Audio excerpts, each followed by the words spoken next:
Hello guys, welcome back to our YouTube channel Garuda Highlights. Today we got another topic of our series Task to Vocabulary. If you haven't watched the previous sessions, go and watch them in a playlist. Link is in the description.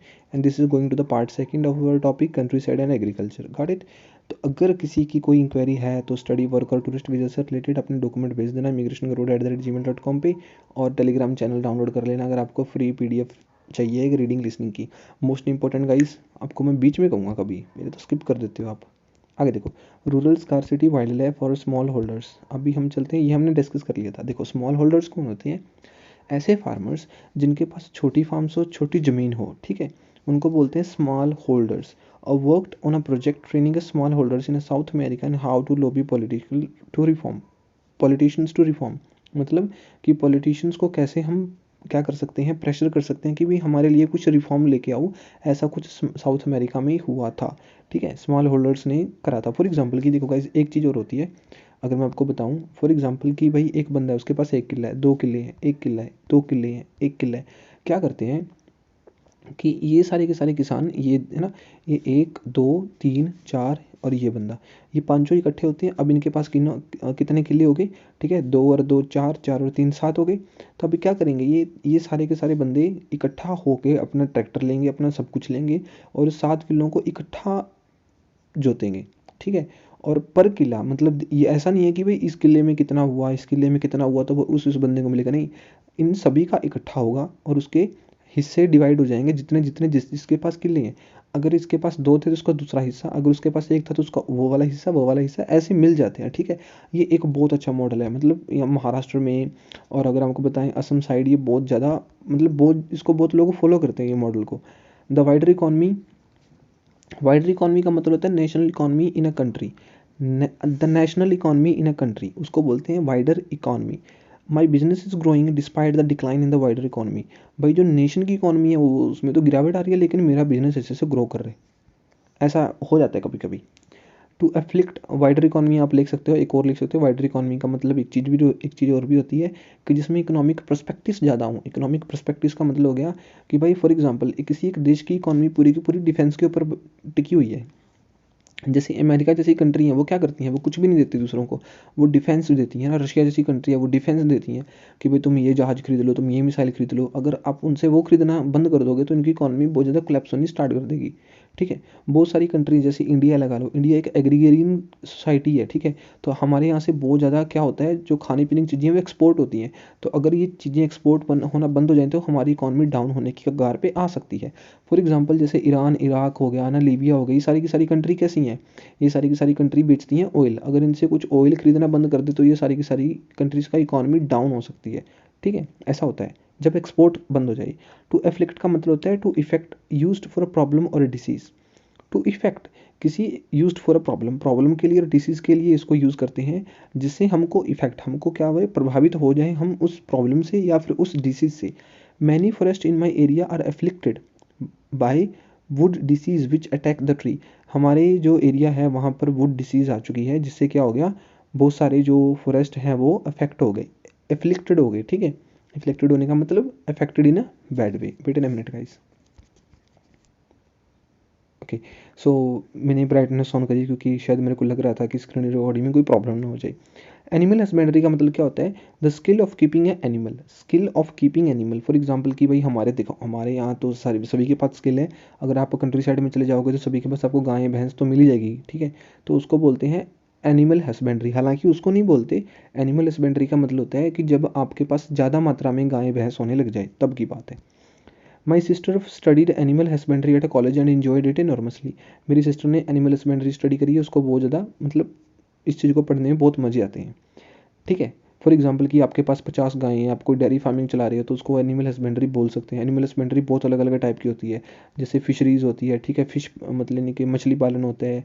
गाय भैंस तो आप लोगों को पता ही है। Even guys China में तो cockroach पाले जाते हैं सीरियसली, खाने के लिए कॉकरोच हो गए, बहुत सारे दूसरे, मतलब I don't even know the names of those, वो उनको पालते हैं, एनिमल हस्बेंड्री करते हैं। क्रॉप रोटेशन क्या होता है? क्रॉप रोटेशन होता है the process of using a different field each year to keep the different fields, ठीक है, to keep the soil healthy. Soil को हेल्दी रखने के लिए अलग अलग प्रकार की जब हम क्रॉप्स उगाते हैं ना, अलग अलग प्रकार की जब क्रॉप्स उगाते हैं उसको बोलते हैं crop rotation. Some small holders do not practise the crop rotation and so their land land bodies infertile, उनकी जो लैंड बॉडी है इनफर्टाइल। इनफर्टाइल का मतलब होता है कि जब हमारी लैंड में जो उसकी उपजाऊ शक्ति है वो कम हो जाती है, उसको बोलते हैं इनफर्टाइल, बंजर होनी स्टार्ट हो जाती है। गाइस देखो हमारे इधर क्या होता है पंजाब में, ज़्यादातर पंजाब हरियाणा में ना क्या होता है कि हम लोग सिर्फ गेहूँ चावल, गेहूँ चावल, गेहूँ चावल, गेहूँ चावल, गेहूँ चावल ही उगाते रहते हैं। कुछ अब कभी किसी ने कुछ करने की कोशिश करी नहीं। भाई जब आप किसी किसी एक पर्टिकुलर लैंड से एक ही प्रकार की चीज़ों को उगाओगे तो वहाँ से एक पर्टिकुलर प्रकार के जो न्यूट्रिशंस हैं वो हमेशा के लिए गायब हो जाएंगे। इसीलिए क्रॉप रोटेशन बहुत ज़्यादा ज़रूरी है। ठीक है, इसके बारे में नेट पे पढ़ना बहुत अच्छा है, लेकिन हमारे आइल्स पॉइंट ऑफ व्यू से सिर्फ यही चीज़ जरूरी है कि क्रॉप रोटेशन क्या है आपको पता लग गया, कभी भी मेंशन कर देना किसी भी चीज़ में। आगे देखते हैं। उसके बाद हमारे पास है रिमोट व्यूइंग। देखो रिमोट व्यूइंग का मतलब क्या होता है कि viewing place by internet not in a person, कि आप वहाँ पर गए नहीं लेकिन आपने क्या करा, इंटरनेट पे उस प्लेस को देख लिया। ठीक है, फॉर एग्जाम्पल आपने चंडीगढ़ भरा, चंडीगढ़ के बारे में आपको सब कुछ पता चल जाएगा, आपको वहाँ पे जाने की भी ज़रूरत नहीं है, सब कुछ पता चल जाएगा। I took a remote viewing tour of a metropolitan museums. मैंने म्यूजियम्स की क्या देखी, टूर करा, न्यूयॉर्क में गया, फाउंड इट वेरी इंप्रेसिव, बहुत इंप्रेसिव। अभी तो गाइज 3D मॉडल भी आ चुके हैं, 3D मतलब 3D चश्मे चश्मे आते हैं ना, वो उसको क्या बोलते हैं, आंखों पे लगा लेते हैं, वो इतना बड़ा सा गैजेट होता है, भी नाम नहीं ध्यान आ रहा मेरे को। आप अगर वो लगा लोगे तो आपको ये लगेगा कि मैं तो इन पर्सन, मतलब मैं खुद ही वहाँ पर गया हुआ हूँ, आपको बहुत अच्छा एक्सपीरियंस होगा उस गैजेट से। मेरे को नाम नहीं याद आ रहा अभी उसका। ठीक है, उसको बोलते हैं रिमोट व्यूइंग। एक चीज़ और होती है, उसको बोलते हैं विंडो शॉपिंग। विंडो शॉपिंग का मतलब होता है कि आपके पास पैसे पूसे हैं नहीं कुछ करने के लिए, कुछ खरीदने के लिए, आप बस मॉल में गए, आपने सब कुछ देखा, दिल को तसल्ली करी कि आ वाह ऐसा कुछ भी होता है, उसको बोलते हैं विंडो शॉपिंग। मतलब खरीदा कुछ नहीं, बस गए और आए। इन्वायरमेंटल अवेयरनेस का मतलब देखो क्या होता है, an understanding of environmental issues. मतलब अगर आपको इन्वायरमेंट के प्रति अवेयर हो, इसका मतलब आप इन्वायरमेंटल इश्यूज़ को समझते हो। ठीक है, आपको क्रॉप रोटेशन के बारे में पता है, आपको पता है कि भाई अर्थ का टेम्परेचर बढ़ और गिर रहा है अनएक्सपेक्टेडली, हमको नहीं पता कितना गिरेगा कितना बढ़ेगा अगले साल। इन्वायरमेंटल अवेयरनेस जैसे आप लोग हर हर बार सुनते होगे कि भाई इस बार सबसे ज़्यादा गर्मी है, इस बार सबसे ज़्यादा ठंड है, तो देखो है तो ग्लोबल वार्मिंग ही ना वो। ग्लोबल वार्मिंग का मतलब बहुत सारे लोग समझते हैं कि टेम्परेचर में राइज होना, ग्लोबल वार्मिंग का मतलब होता है टेम्परेचर में राइज और घटना दोनों अनएक्सपेक्टेडली।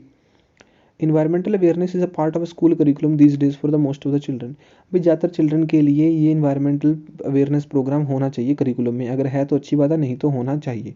आप इसको सोल्यूशन के रूप में ऐड कर सकते हो जब भी पोल्यूशन का टॉपिक आए। फार फ्लंग का मतलब होता है रिमोट एरिया और फार अवे, ऐसे एरियाज जो तो बहुत दूर हैं। ठीक है, जो रिमोट एरियाज हैं जहाँ पर हम नहीं जा सकते, जैसे रिमोट, रिमोट आप है ना चैनल बदलते हो ना दूर बैठे बैठे, उसको वहीं से निकला है वर्ड रिमोट। माई, अच्छा, माई फैमिली लिव्स इन अ, वैसे तो मतलब इसको फाइनेंस बोलेंगे, पता नहीं क्या बोलेंगे, माई फैंसिस फुंसिस जो भी है, मैं फैमिली बोल देता हूँ एक बार के लिए। My family lives in a very far flung area but we keep in a touch by Skype. मेरी जो फैमिली है वो बहुत दूर रहती है। ठीक है, मेरी फैमिली बहुत दूर रहती है मेरे से, लेकिन हम स्काइप पे वीडियो कॉल पे हमेशा एक दूसरे के साथ टच में रहते हैं। फार फ्लंग एरिया मतलब बहुत दूर रहते हैं। आगे चलते हैं। उसके बाद है नेक्स्ट हमारे पास आ जाता है टास्क 2, इसको फटाफट से देख लेते हैं, उसके में कौन कौन से हम वर्ड्स का यूज़ कर सकते हैं। It is sometimes said that जो कंट्री साइड है, country side of the era high quality of life, उसमें अच्छी क्वालिटी सभी को पता है, स्पेशली फॉर द फैमिली। सही बात है, अगर आपको बच्चों को पालना पूलना है गाइस, मतलब फ्यूचर में कुछ ऐसा हो तो आप लोगों को कंट्री साइड प्रेफर करना चाहिए, बिकॉज सबसे अच्छी एयर क्वालिटी और यहाँ पर क्या होती है हमारी एथिकल कल्चरल और जो मतलब फैमिली किनशिप वाली सिस्टम है ना, वो ज़्यादातर यही होती है। अब शहरों में तो पता ही है क्या है, वहाँ पर कुछ भी नहीं है आजकल, तो पता नहीं कैसा हो रहा है समाज, लेकिन मतलब आपको पता ही है रियलिटी कैसी है, जो आप जाओगे शहरों में तो पता चल भी जाएगा।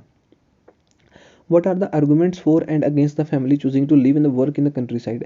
भाई जो बच्चों के लिए अगर फैमिली चली जाती है कंट्री साइड में तो उसके फेवर में और अगेंस्ट में कौन कौन से आइडियाज़ है। For example as a farmer लगा लो, but is review about this, आपकी क्या है इसमें राय है। देखो सिंपल सी राय है गाइस, सबसे पहले तो क्या है, ऐसे इलाके बैकवाटर्स होते हैं, वहाँ पर लोगों का इंटरेस्ट कम होता है, एम्यूनिटीज़ इतनी ज़्यादा नहीं होती, आइसोलेटेड एरिया है, रूरल डिपॉपुलेशन के कारण लोग वहाँ वहाँ से निकल चुके हैं, स्कारसिटी है, कॉलेज नहीं है, स्कूल नहीं है, वहाँ पे ऐसा कुछ नहीं है जिसके कारण मैं मेरे बच्चों को वहाँ पर लेके जाऊँ और वहाँ पर उनका पालन पोषण करूँ, तो मेरे लिए तो गलत है। उसके बाद वहाँ पर अनएम्प्लॉयमेंट भी तो बहुत है, वर्स्ट केसेस की पॉवर्टी हम लोग वहाँ पे देख ही चुके हैं पहले ही, तो इससे बेहतर है कि सिटीज़ में ज़्यादा फैसिलिटीज़ हैं तो वही बेहतर होगा। आगे देखते हैं। उसके बाद ये क्या बोलते हैं कि कंट्री साइड में एक और दूसरी चीज़ है, दूसरी चीज़ क्या है कि वहाँ पर अबंडेंस बहुत है भाई नेचुरल रिसोर्सेज की, वाइल्ड लाइफ है, लैंड है, फॉरेस्ट्री है, वाटर बॉडीज़ हैं, अच्छी इन्वायरमेंट है। ठीक है, अपने आप में सेल्फ सफिशिएंट है, बाहर से कुछ खरीदने की ज़रूरत नहीं पड़ती। गॉट इट, सेफ गार्डिंग है, मतलब हमको ये हमेशा पता होता है कि मैं अगर यहाँ पे रह रहा हूँ तो मेरे को कुछ ना कुछ खाने को मिल ही जाएगा। शहरों में ऐसा नहीं है, शहरों में लोग भूखे मर जाते हैं। दूसरी तरफ क्या है, एक प्रॉब्लम और भी है।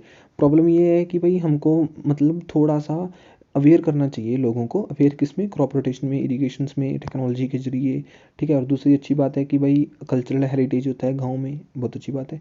वही उन्होंने फिर लास्ट में ओवरऑल में मेंशन कर दिया, स्क्रीनशॉट लेके पूरा का पूरा पढ़ लेना, ठीक है। क्या कई चीज़ें मैं स्किप भी कर गया, कई बातें मैंने अपनी आप से भी जोड़ दी हैं इधर। इसका मतलब ये नहीं कि मैंने इन चीज़ों को पूरी की पूरी ट्रांसलेट करके बताया आप लोगों को। Got it. तो आज की वीडियो में सिर्फ इतना ही गाइस। होप आप लोगों को वीडियो अच्छी लगी होगी यार। प्लीज़ यार कमेंट करके बताया करो कि आप लोगों को वीडियोस कैसी लगती हैं, क्योंकि इससे हम लोगों को पता चलता है कि हमको क्या और ऐड करना है, क्या चीज़ों को कैसे सुधारना है। अगर चीज़ें अच्छी चल रही हैं तो कुछ इनोवेशन कैसे करें, ठीक है, कुछ नई सीरीज़ को कैसे लेके आएँ। फॉर एग्जांपल कि एक किसी का कमेंट आया था कि भाई जो ये वर्ड्स हैं मतलब वोकेबलरी है, अगर आप ये भी करवाओ तो अच्छा है। तो हमने क्या करा, different different kind of vocabularies को उठाया जो इंपॉर्टेंट है, मतलब चाहे बेसिक्स हैं चाहे एडवांस हैं। I don't know about you कि आप लोगों को ये बेसिक लग रही है एडवांस लग रही है। बस हमने ये ट्राई करा कि जो मतलब जो रिलायबल वोकेबलरी है वो आप लोगों को बताई जाए। Got it. तो इसी से हम लोगों को आपसे ही पता चलेगा कि हमको और किस चीज़ के ऊपर काम करना है। तो गाइस आज के लिए सिर्फ इतना ही था। चैनल को सब्सक्राइब कर देना जाते जाते, और इसी साथ मिलते हैं आपको नेक्स्ट वीडियो में। तब तक के लिए जय हिंद, जय भारत।